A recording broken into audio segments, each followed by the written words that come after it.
Good morning. कैसे हैं आप लोग? मेरी फर्स्ट वीडियो थी सेल्फ इंडक्शन और self induction due to a long solenoid. अब जो है दूसरी जो वीडियो हम लेके आ रहे हैं recently, that is the mutual inductance and mutual inductance of two long solenoid. Question ये आता है कि म्यूचुअल इंडक्शन क्या होता है? म्यूचुअल इंडक्शन होता है, it is the phenomena of generating induced EMF in A coil by changing the current in the other coil. दूसरे कॉइल में हम करंट चेंज कर रहे हैं, जिसके कारण उसमें मैग्नेटिक फील्ड चेंज हो रहा है। मैग्नेटिक फील्ड चेंज हो रहा है तो मैग्नेटिक फ्लक्स चेंज हो रहा है, और मैग्नेटिक फ्लक्स चेंज होने के कारण दूसरे कॉइल में ईएमएफ इंड्यूस्ड हो रही है। तो it is found that phi is directly proportional to I, तो phi is equal to M I. M क्या है? एम एक कांस्टेंट है, जिसको हम कहते हैं कोएफिशिएंट ऑफ म्यूचुअल इंडक्शन और म्यूचुअल इंडक्टेंस। इसकी एसआई यूनिट होती है हेनरी। तो ये हो गया हमारा एम।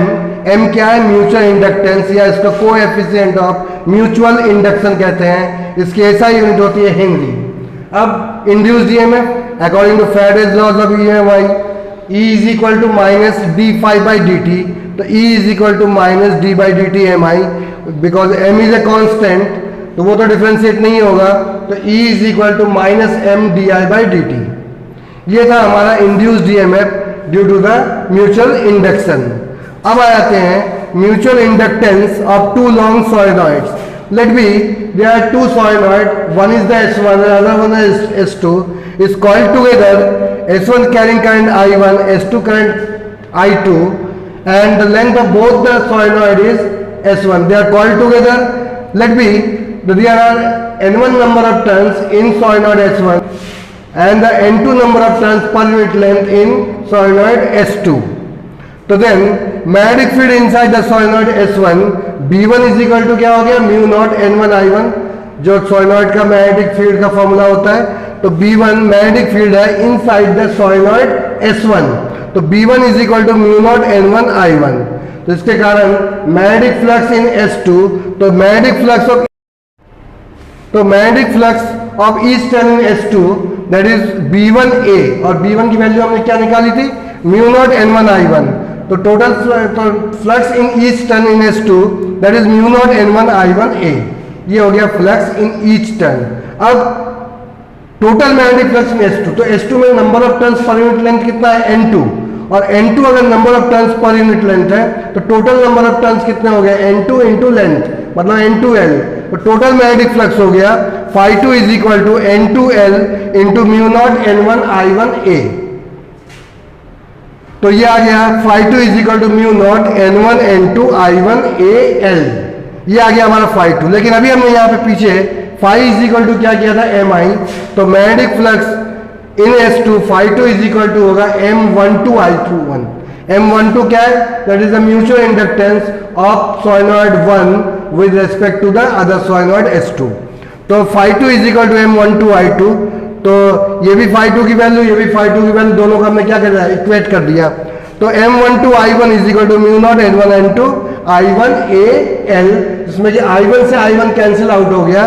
तो ये आ गया M12 is equal to mu not N1 N2 AL।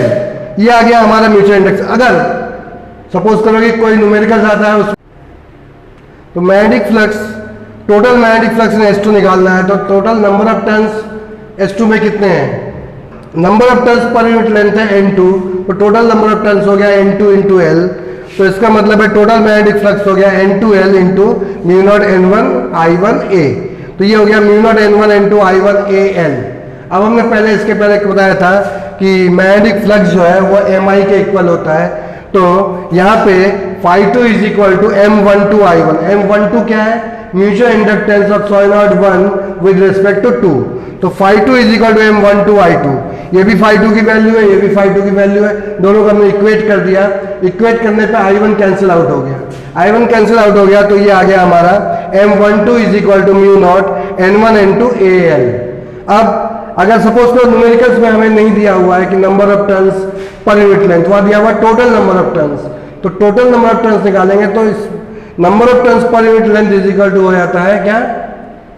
Total number of turns upon length. तो इसका मतलब N1 की जगह हम पुट कर देंगे N1 अपॉन L, N2 की जगह N2 capital N2 upon L, तो उस एक एल से एक एल कैंसिल आउट, तो M12 is equal to mu not N1 N2 A upon L आ गया। सिमिलरली अब अगर हम निकालेंगे magnetic field inside solenoid S2, तो ये आ जाएगा B2 is equal to mu naught N2 I2। Similarly magnetic flux निकालेंगे इन S1, तो φ1 इज इक्वल टू हो जाएगा N1L mu naught N1 I1 A, तो φ1 इज इक्वल टू हो जाएगा M21 इंटू I2, उसमें I2 कैंसिल आउट हो जाएगा। सेम वैल्यू जो है similarly M21 is equal to आ जाएगा mu not N1 into AL। तो M1, तो यहाँ में क्या देख रहे हैं कि M12 और M21 इन दोनों की वैल्यू क्या है, सेम है। तो दैट मीन्स म्यूचुअल इंडक्टेंस का जो फॉर्मूला आएगा टू कॉइल्स के या टू सोलेनॉइड के बीच में, that is M is equal to mu not N1 N2 AL और mu not N1 N2 A upon L। तो ये था हमारा mutual inductance between two long solenoid.